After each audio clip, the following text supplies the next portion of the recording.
చాలా షోస్ మీకు ఫస్ట్ మీకే వచ్చి తర్వాత వేరే వాళ్ళ యాంకర్స్కి వెళ్ళాయంటే ప్రస్తుతం ఇప్పుడు చేస్తున్న ప్రోగ్రాంలో ఒక షో అయితే నాకు వచ్చింది. బట్ నేను వచ్చింది మేము ఎప్పుడో డీ జోడీ ప్రోగ్రామ్ నుంచే మేము వద్దు అనుకుంటున్నాము.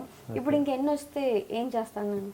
ఓకే, పటాస్ మీకు ముందు మీకే వచ్చిందా? నేను ప్రోగ్రామ్ అయితే మెన్షన్ చేయను. Okay okay okay.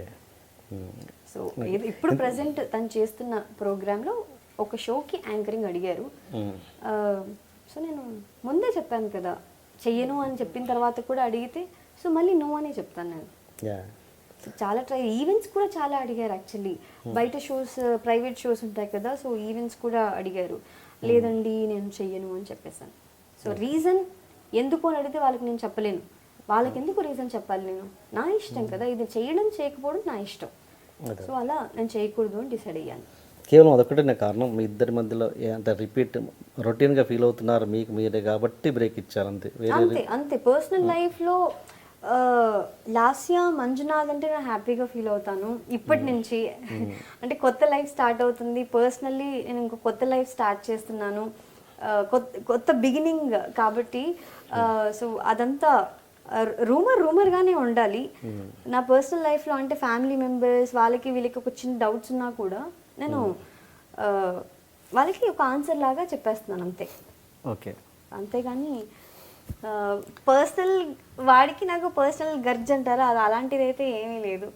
So last year Ravi అంటే నాకు బోర్ కొట్టింది. ఎందుకు చేయడం, ఇండివిజువల్గా మనం చేయలేమా, ఇంకో యాంకర్తో మనం చేయలేమా. సో ప్రస్తుతానికి అయితే బ్రేక్ తీసుకోవడం కరెక్ట్ అనిపించింది. అండ్ పెళ్లి గురించి నేను 1 year నుంచి ఆలోచిస్తున్నాను కాబట్టి సో దీని మీద ఎక్కువ ఫోకస్ పెట్టా.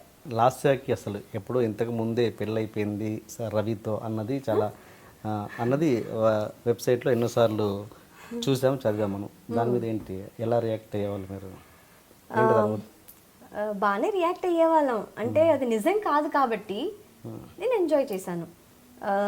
ఫస్ట్లో ఎందుకు ఈ రూమర్లు వస్తున్నాయి అని అంటే నాకు ఎటువంటి ప్రాబ్లము లేదు, తనకి ఎటువంటి ప్రాబ్లము లేదు. ఫ్యామిలీ మెంబర్స్ ఉంటారు కదా, ఏంటి ఏం జరుగుతుంది, అది మరాఠీ అబ్బాయి అన్నారు, ఇంకో అబ్బాయి ఎక్కడి నుంచి వచ్చారు, వాళ్ళకున్న కన్ఫ్యూజన్స్ వాళ్ళకు ఉంటాయి కదా. సో యాక్చువల్లీ మేము పరిచయమైన 1 yearకే అబ్బాయికి పెళ్ళి అయిపోయింది కాబట్టి సో మాకు ఎప్పుడు అలాంటి ప్రాబ్లం రాలేదు. రవి మ్యారీడా? అంటే మా ఎంగేజ్మెంట్ నెక్స్ట్ డేనే అలా ఫొటోస్ వచ్చాయి. మరి రవి కావాలని రివీల్ చేసుకున్నారా మరి నాకు తెలియదు కానీ మరి నేను చెప్పాను కదా మేము పరిచయం అయిన 1 yearకే తనకి పెళ్ళయింది కాబట్టి సో తనకి ఎప్పుడు ఎలాంటి డౌట్స్ ఉండేవి కాదు.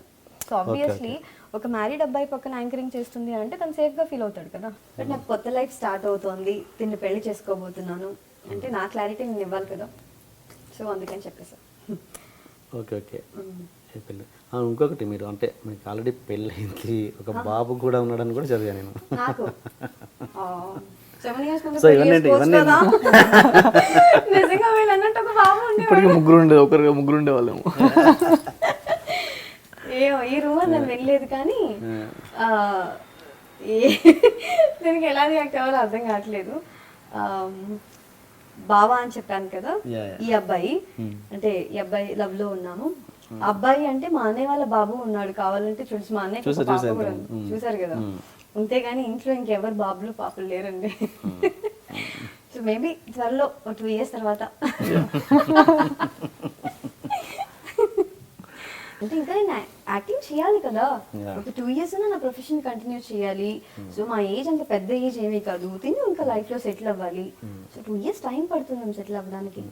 Hi, you are watching iDream Media. Please subscribe for more videos.